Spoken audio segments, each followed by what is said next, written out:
I want to bring in my guest. I see him in the background.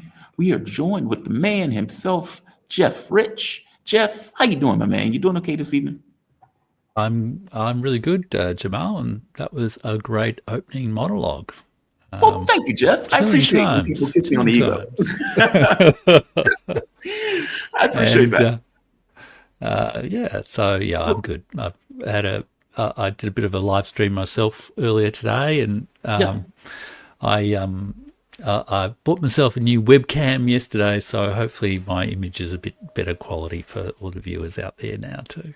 So for my birthday, I bought myself a new watch and I bought myself a camera and a new mic.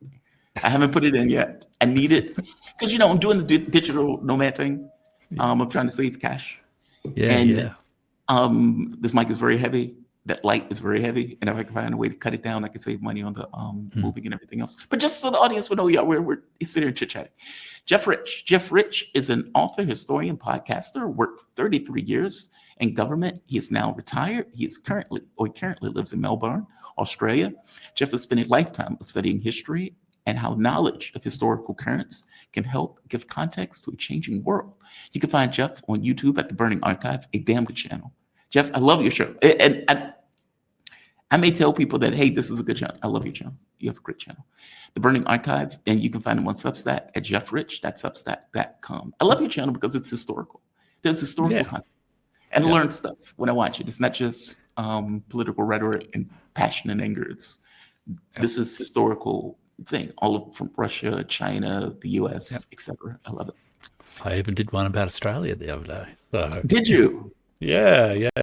So By because the way, I was able to get Warwick Powell. He is a fantastic guest. no, I've had Warwick on the show a few times and correspond with him quite a bit. He's a really great guest. So, Yeah.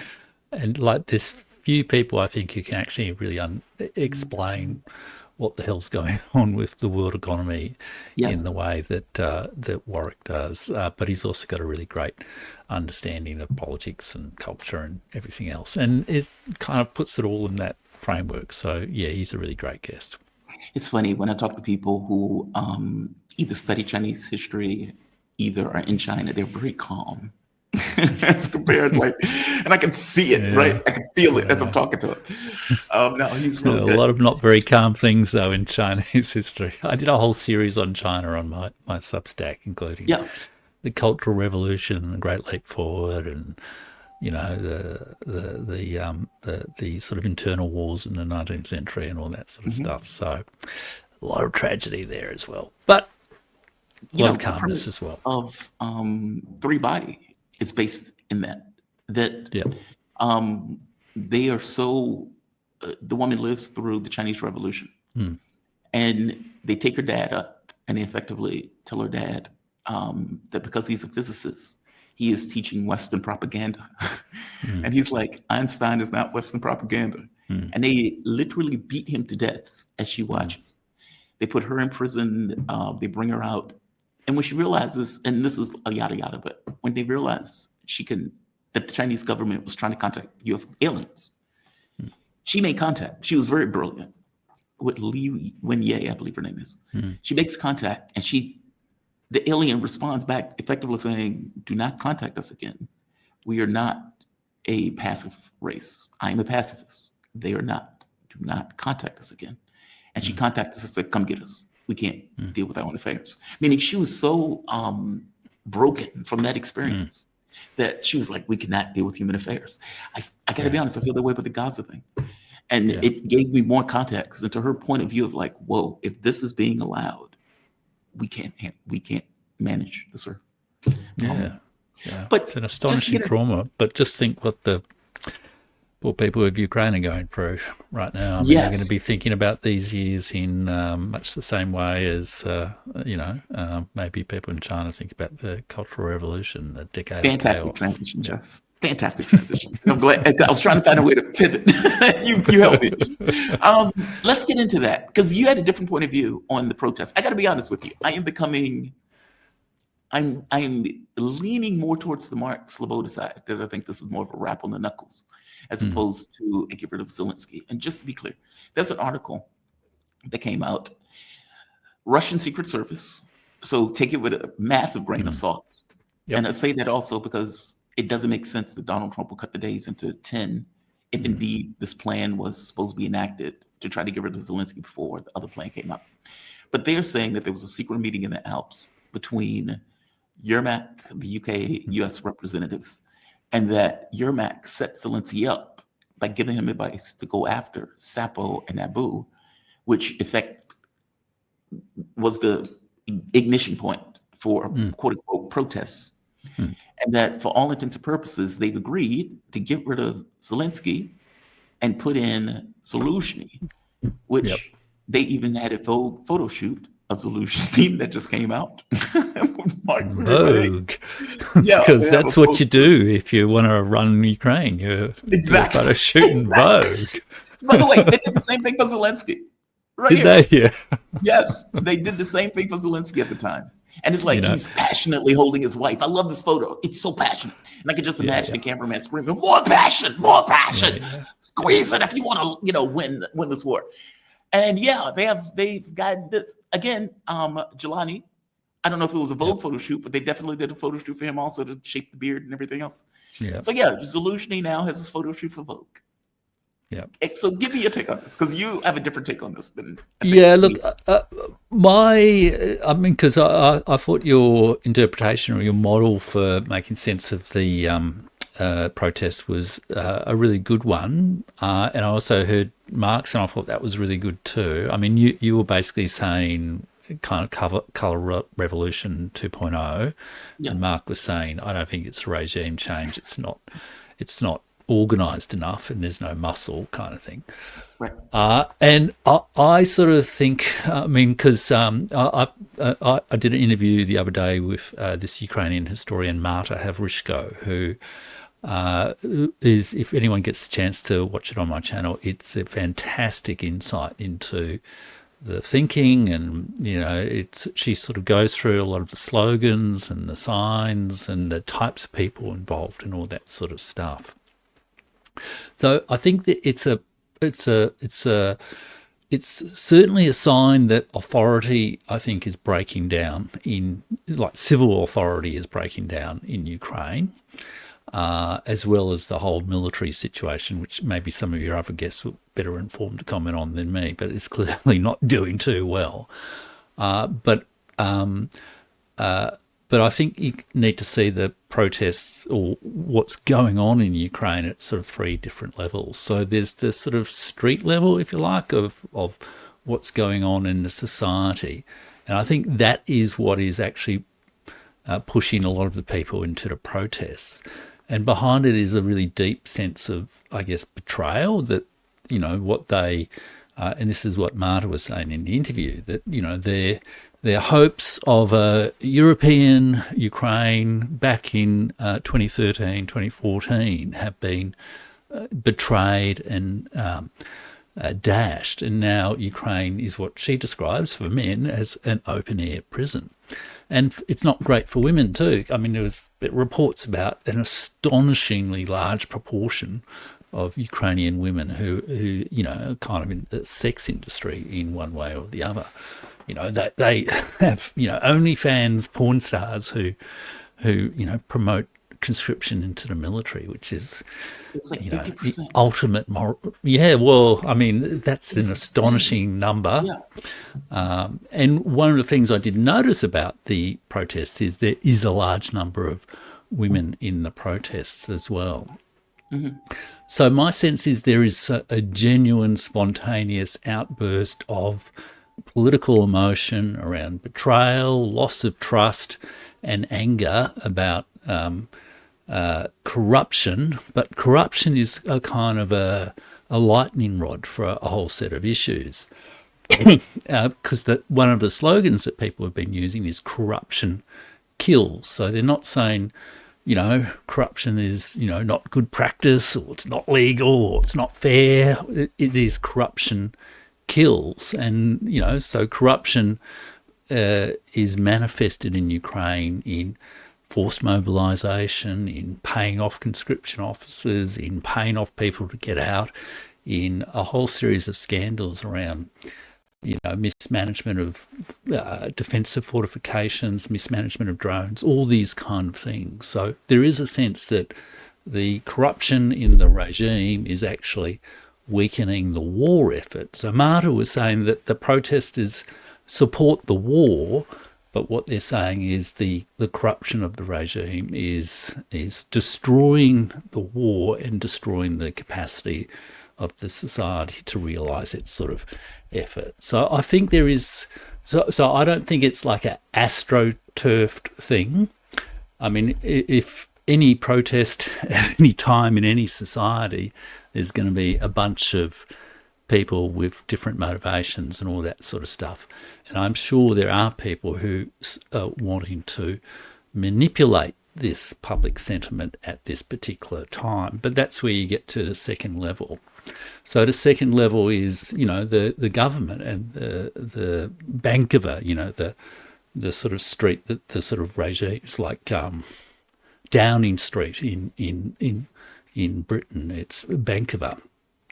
And that is clearly a nest of vipers at the moment. And, you know, people have been talking about removing Zelensky, putting someone else in place for, you know, I don't know, a year or two or more at some points. You know, the different people are renowned for being corrupt, and there are different people associated with things. So there's clearly jockeying for power. And some of those different factions, if you like, within the regime are also allied with different overseas interests, the Americans, the British, and the European Union. And then that's the third level of the politics, which is the diplomatic politics, the role of those different governments in trying to manipulate the outcomes and trying to get, favourable governments in place. But I don't think it's those governments that are bringing people out on the streets. I think it's the emotions of the people in the problems in the society. And those problems haven't suddenly emerged. I mean, there have been minor protests, there's been resistance to, you know, forced mobilisation, all that sort of stuff for months and months and months, if not, you know, maybe a couple of years. But, you know, for whatever reason, it's come up now. And perhaps because there are all these interests in play, it's also given a little bit of a boost by the manipulation of people. But I also think there's a sense in which the authority of the government and the legitimacy of Zelensky is absolutely collapsing. And that's also encouraged people, I guess, to get out on the streets. It just seemed a bit much. Like, for example, Yeah. Are Ukrainians really that prolific in knowing about Sapo and Nabu? And then to have all of these media organizations going after Zelensky at the exact same time. I mean, you had the Kiev Independent, you had all of these Western outlets, like literally hitting Zelensky with article after article after article.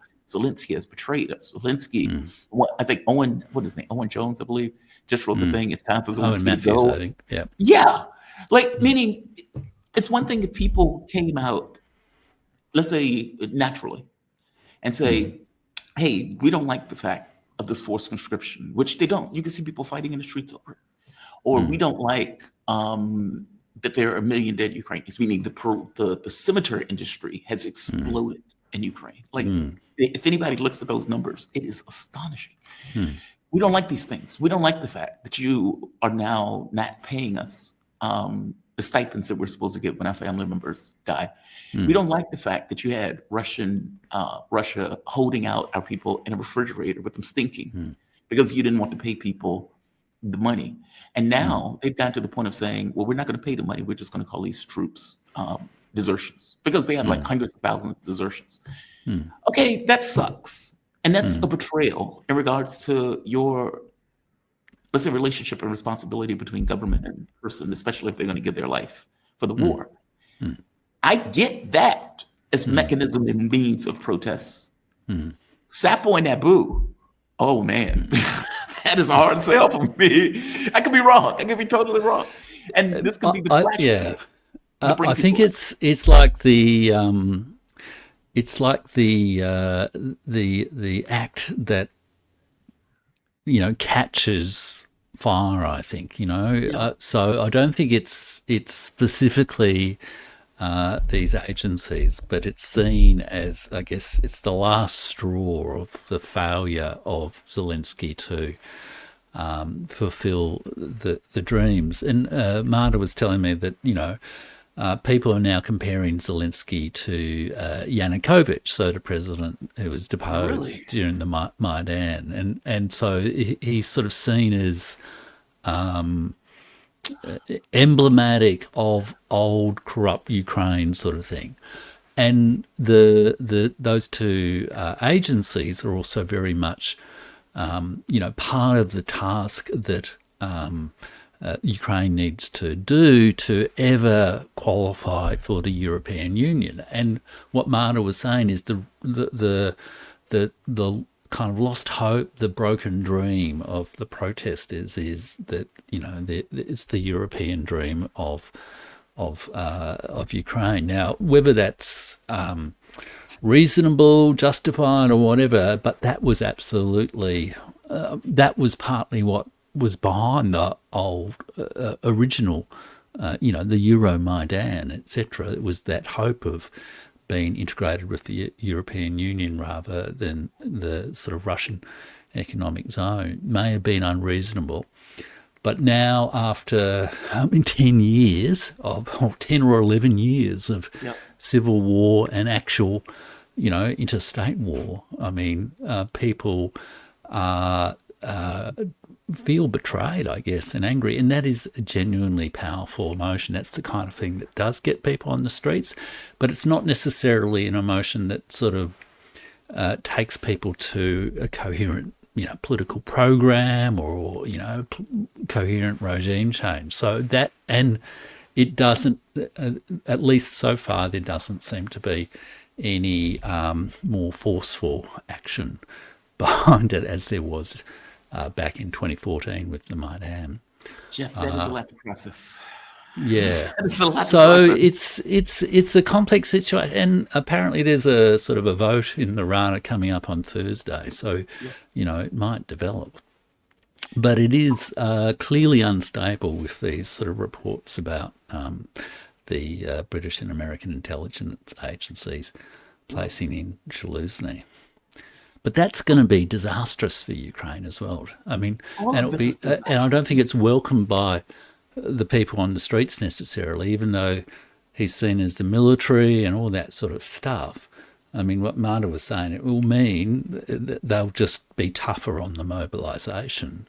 It will be about, it will be serving the American, British, and to some degree European interest to keep the war going, and to keep, just keep serving things. But that's what they're doing now. Yeah. And all of this is a disaster. Yeah. I mean, think about it for the moment. Like when this war began, I used to ask the question, what was this for? And the fact that she's now saying this is kind of like Yanukovych. Oh God, that means we're back to zero. Yeah. In the way that they're looking at him. And it's like, but you're back to zero with losing 1 million people. Yeah. That's brutal. Like that's... Well, 1 million people, 7 million refugees, maybe more.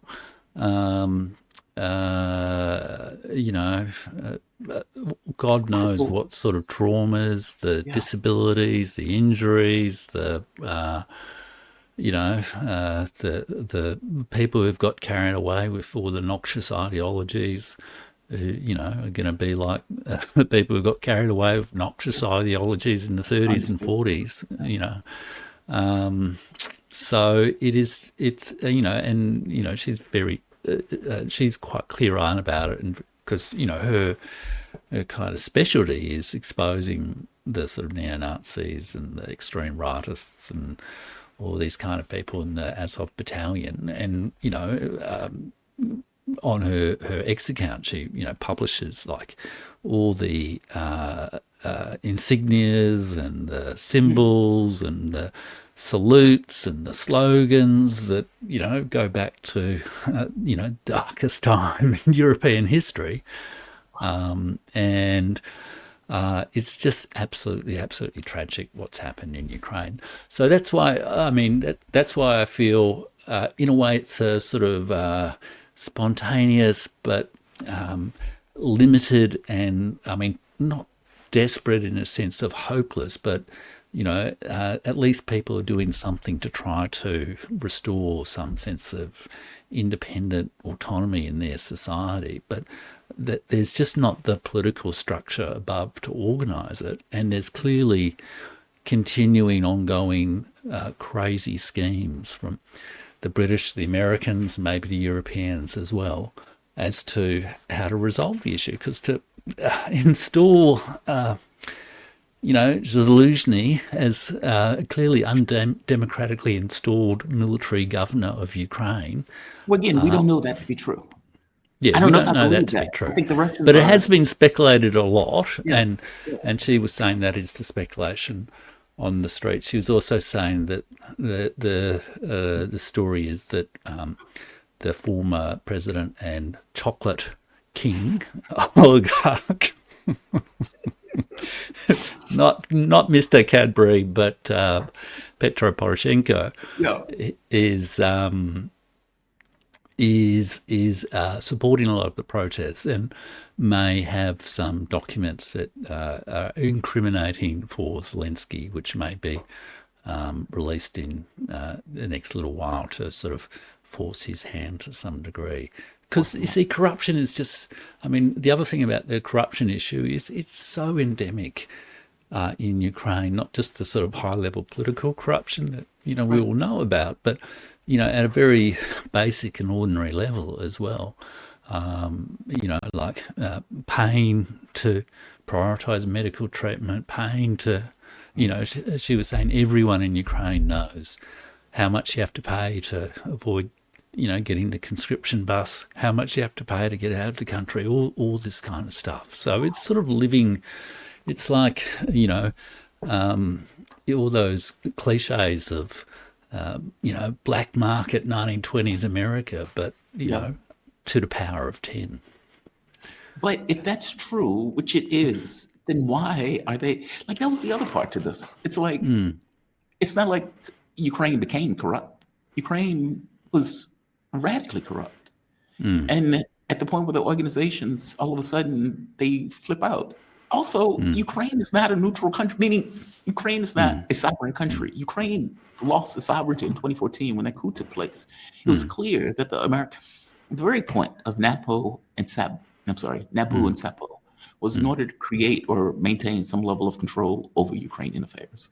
When I forget the woman's name, it'll come to me in a moment. She gave the speech in Arada. She was like, "We're going to be a colony if these organizations maintain," and then went out to the street, the protests about the corruption, like a complete politician. But she's not wrong. Like Zelensky is not entirely wrong for saying, yes, he's trying to solidify his power base. But his point is kind of like these organizations are Western organizations that are effectively overlooking Ukrainian affairs. And we want to get rid of them. And the West's point of view is like, hey, man, these are corruption organizations. Okay, well, you haven't done a good job if indeed you're a corruption organization. You've been there since 2014. You've done a horrible, horrible job. Like, that was the other reason that it seemed a bit rich, that all of a sudden these people came out to protest at this moment when all of these other things have been taking place.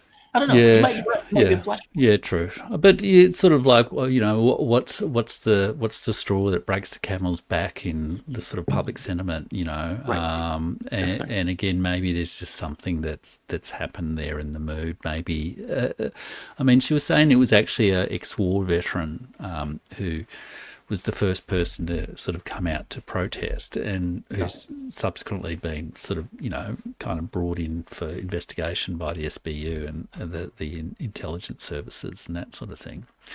But there are also a lot of protesters out there who are saying, like, my father didn't die for this, my uncle didn't die. They have, these cardboard signs, So, which, I think I heard Mark suggest that these cardboard signs are all, like, as a bit of a manufactured effort, which Well, they did look the same. To be fair, they did look well, very when I similar. looked at them, they were quite irregular. And the other thing is I mean, it's sort of illegal to protest in Ukraine. So I mean, the fact that these people are sort of doing it and being able to do it is partly a sign that authority is collapsing. I'd heard, I think, Che Bowes say that the various foreign embassies told the government that they must not crack down on these protests because, I mean, then they really would be, Yanukovych again. Authoritarian, yeah. Yeah. But you would agree Yeah. with me that NGOs, many Oh, yeah. governments, Yeah. groups, all of these things are still functioning in Ukraine. And Yeah. in the 2014 protests, the Maidan thing, you had Victoria Nuland handing out cookies. You had U.S. politicians who were going there saying, "Hey, just keep it up." I mean, it was Yeah. kind of like what was taking place in Georgia recently, Yeah. but the government in Georgia was prepared for it because they saw Ukraine as an example of what not to Yeah. do. Yeah. Like it's very weird. The color revolution thing. She may be right. I Yeah. don't live Yeah. in Ukraine, right? Yeah. But No, I've same seen here. this Yeah. play done over and over and over again when the West are trying to overthrow governments. Yeah. But as you point out, the protest hasn't reached a severity that threatens the state, No. which is the No. issue, which is why Yeah. I Yeah. think Mark may be more right than not. I Yeah. mean, Yeah. we'll see in a few weeks. It could Yeah. keep Yeah. going and it gets Yeah. worse and worse and worse. Yeah. Yeah. But there Same. is no neo-Nazi muscle. There is No. no Western figures that have shown up with cookies. Like those things haven't taken place yet. And the sad thing is, I just don't see a good outcome, really. Right. I mean, authority's going to break down. The West is coming up with stupid games. The NGOs and the foreign journalists, I saw various, kind of pro-West geopolitics channels comment on the Ukraine protests to say, but see, this is why Ukraine isn't Russia, because people are allowed to protest. Oh, yeah, but they live under martial law, mate. Right. Right. You've gotten rid of political parties. You've cracked down on the church. You put I people in mean, prison that try not to do it. It's insane. Marta has been subjected to death threats and rape threats by all these sort of neo-Nazi groups, and also coordinated by the government and Zelensky. So it's a vicious regime. It's really quite. I don't like the word authoritarian, but it is quite authoritarian. But it's breaking down, and the best idea that the West seems to have is to put in place a failed general who will, send more soldiers to the front, which is collapsing. Dude, I'm curious. Does she realize that? Well, let's see. Do the people of Ukraine realize? Let me ask it that way. That the people who are waving the signs are the people who care about them less. Like, I can be pretty brutal and pretty dark when I'm looking at what's taking place in Gaza, and I see, or even the war in Israel, where the 12-day war, and Israel gets bombed and they drink coffee and say, "Whoo, this is some good coffee." That's brutal, right? That's dark. I've never done that for Ukraine because I've always considered it a catastrophe. The people who voted for Zelensky voted for a peace candidate, which means they didn't want a war. And then all of a sudden they end up embroiled in this First World War styled war with all of these casualties and all these broken people and places getting bombed. Even if Russia is bombing and trying to manage civilian casualties. The other day they sent like 500 drones and they killed like one person. That's astonishing. That means they are intentionally trying not to kill people. You still kill people, right? It's a war. It's a real war. And so I've always seen this as a catastrophe. Whereas you get these liberals waving the flag of Ukraine saying, fight, fight, fight. And people like me saying, this war needs to come to an end. This is outrageous that this is even happening. Totally. Like, does she get that? She does. And she's highly critical of those people. She sort of, I don't know if shame is quite the right word, but she sort of mocks them on Twitter to say all those, brave people on Twitter with the flags in their bios safe in their sort of university rooms. You go and die on the front if you think it's such a great idea.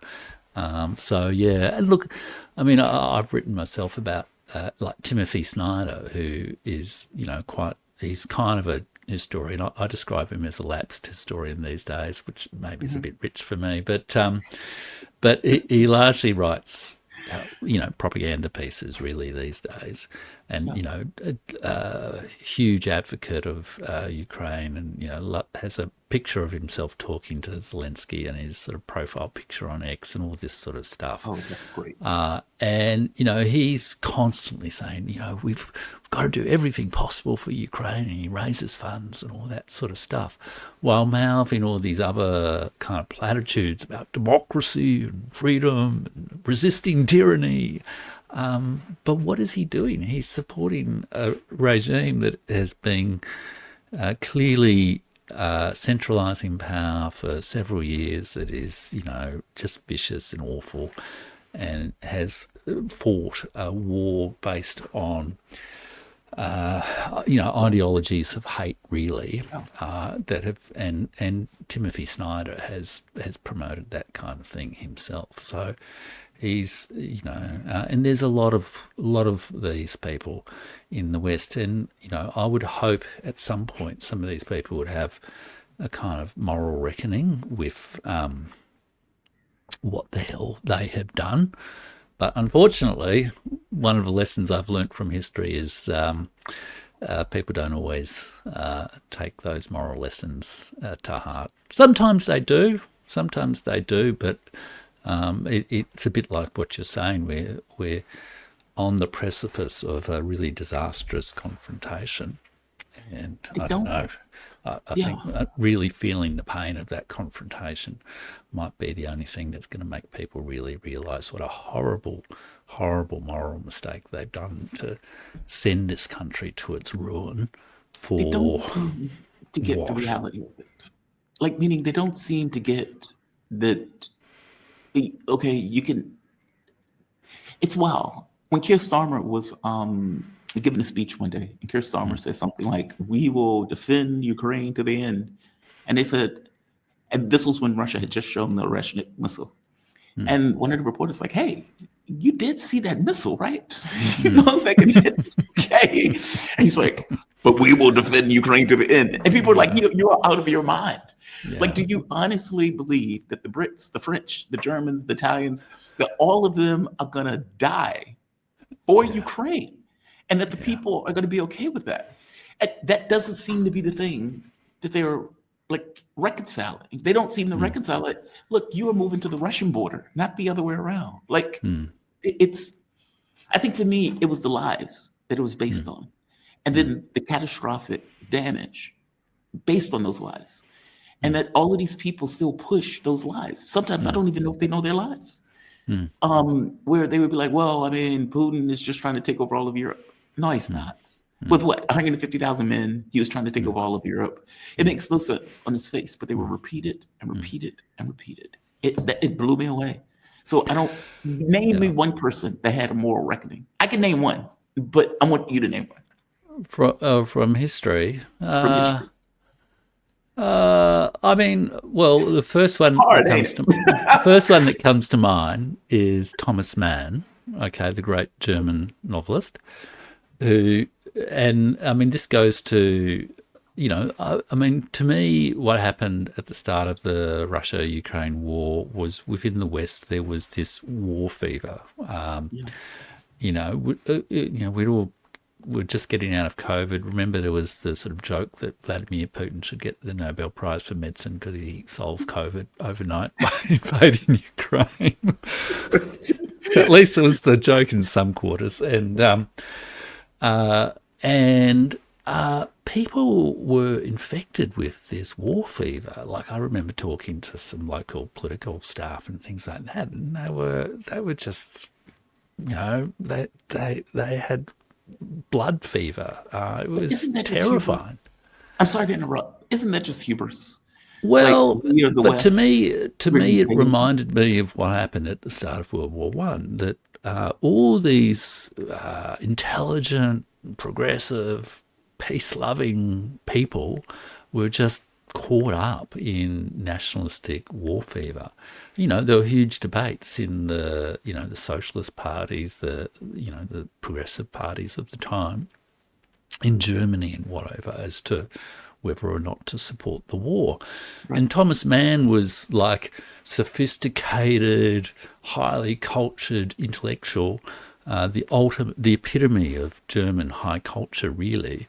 And he was caught up in all of this, and very initially very opposed to Weimar democracy and all that sort of stuff. And he had a kind of I was wrong kind of moment, and ended up sort of having a very different attitude to the Nazis when they emerged in the 1930s. So yeah. I mean, that is one, and I'm sure if I really put my mind to it, I would probably think of some. But regrettably, I mean, people say this. We often think that we'd be the one who would stand against the crowd in during some terrible moment. But the collective emotion gets the better of many, many people, and once it's been consolidated and reinforced, and in our society now just reinforced with this massive communications apparatus, government propaganda sort of apparatus, it's very hard to remove it. And there are people who invested their entire professional intellectual credibility in these stories about Ukraine having a glorious past and being the emblem of democracy, and Zelensky being Churchill. And I mean, what are they going to say in a couple of months' time? And what are they going to say when this society, and this is what really worries me, that when the government authority does collapse and the military front line collapses further, as Marta says, Ukraine now is an open-air prison for men. When those authorities collapse, what the hell are people going to do? I mean, they're going to try to get out of the place probably as fast as they can. Yeah. So you're going to have disorderly movement of refugees. You're probably going to have the kind of uncontrolled, payback violence. The Azov people will say, we were stabbed in the back and you guys were collaborators. And there will other people will say that the Azov people have destroyed our country, and it's about time they paid the cost. So you could have a utterly tragic situation. It's a completely bankrupt society. The European, I think more the American than the European. I think the European governments have a sense of these social problems, because a lot of the social problems have been exported to their countries in all the millions of refugees who are there. And they're worried also about the weapons trafficking, the sex trafficking, the people trafficking, the extreme, all those noxious ideologies that are not going to go away. So they're going to be, it's going to be a problem for 10 or more years in Europe, having the sort of the leftover tragedies of this war there. Meanwhile, America will bailed out and said, we'll protect, some interests that we might have, or we might protect some interests that we might have, and we'll just go off and prove that we're a, glorious army somewhere else. Forget my brutality. I don't care what happens to Europe on this. They deserve it. Yeah. And yes, I know that's brutal, but let me explain why. Europe has backed, funded, went in with America on this. The Williams-Burns memo back in 2008 makes the point very clear. If we continue to push NATO membership, we are going to create a civil war in Ukraine, something Russia doesn't want to get involved in. Europe was on board for it. All of these countries were on board for it. And I don't buy this war fever stuff. These guys had a geopolitical project where they wanted to expand NATO to the border of Russia, to surround Russia and China and Iran, et cetera. In this case, they were focusing on Russia because from the U.S. point of view, Russia's Nigeria with snow.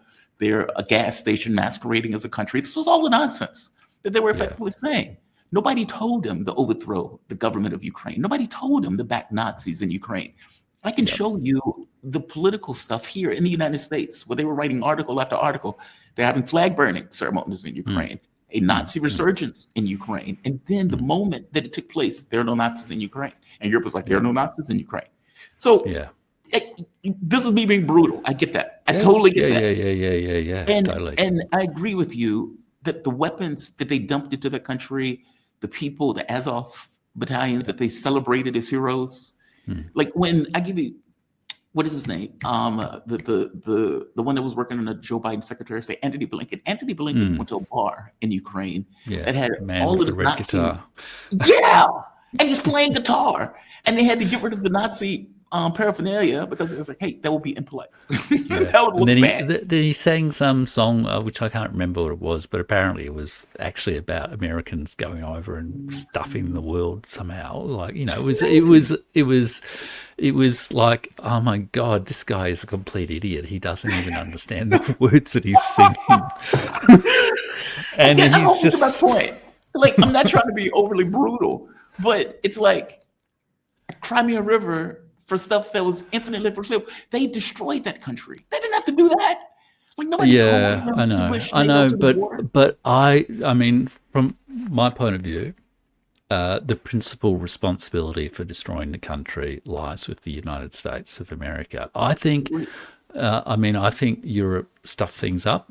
But remember what Vicky Newland said in 2013, 2014, whenever it was, when America decided it wanted to put its people in place in the government, you know, if the EU, there has been a contest between Europe and the United States over the economic and political control of Ukraine. So I really believe that the United States should bear principal responsibility for this. But as ever, the United States is, you know, trashing the place and then running off and having another party somewhere else. So I agree. I do agree. And as a citizen of the world, with all respect to your American viewers, we are over this sort of crap. I agree. Look, Jeff, I'm sure viewers to your show will understand that point of view. I agree with everything you just said. You're absolutely right. We are more responsible for this. We were pushing this. We wanted NATO to expand. We wanted all of this stuff. But we wanted to topple Russia, or at the very least expand, Ukraine. Expand Russia, or to extend Russia, so they will be up out. We want all that stuff. I agree with you. You have my perfect agreement. And maybe the other thing is Britain, and I distinguish between Britain and the US and the EU. And I think part of the complexity of the situation is, I almost see this as like a 5-state war. There's Russia, there's Ukraine, there's Britain, US, and Europe, which is multiple states, but it functions as a single entity to some degree. Yeah. And I think that's part of the problem at the moment. I think those people are all pursuing, if you like, different ways to end the war, are trying to secure their different interests. And I think Europe, there's more interest, I guess, in Europe ultimately coming to a sort of a long-term rapport with Russia, and to ultimately Europe's actually going to have to cope with most of these social problems. Britain won't, and America won't. So, and Britain and America, what the hell? Why the hell does Britain still have like half a dozen military bases in Europe? I know. It's just, someone should just tell that country to, F off. As a former colony of Britain, stop it, fellas. I've appreciated this conversation. I appreciate your insight on this. I'm sorry for my brutality. That's okay. You've got to be tough about this. Yeah. I do appreciate it. I really do. Thank you for this, and thank you for the breakdown. It's good getting another take on this, like another point of view of somebody who actually lives there. Wait, did she live there? No, she does. She did live there. She fled at the start of the war. Yeah, I mean, she has a young son, but she has many, like brothers, Contact. sisters, all this sort of stuff, Yeah. and friends, etc., who are, direct There. participants. And she's been back since as well, although No. she can't go back at the moment because They're she'll nuts. be imprisoned. Yes, or killed. killed. I have a friend of mine who he fled himself trying to get away. Arstovich fled trying to get away. They killed that guy. What was in Italy, I believe. Yeah, Where they just whacked the guy. I mean, they've been doing this stuff around the world. Yeah, it's not safe. Yeah. Jeff Rich. Jeff Rich is an author, historian, podcaster who has worked for 33 years in government. He's now retired. I'm sorry, Dr. Jeff Rich. Dr. Jeff Rich. He's an author, historian, podcaster who worked 33 years in government. He's now retired, currently lives in Melbourne, Australia. Jeff has spent a lifetime studying history and is now in a knowledge of how historical events can help give context to changing political world that we effectively live in. You can find Jeff on YouTube at The Burning Archive. You can find him on his Substack at jeffrich.substack.com. Jeff Rich has a fantastic website, by the way. I mean, The Burning Archive is fantastic. Yeah, I know every time you come on, I say it. I enjoy it immensely. Thank you for this, Jeff. Fantastic, Jamal. Check you You later. have a good one. Be safe.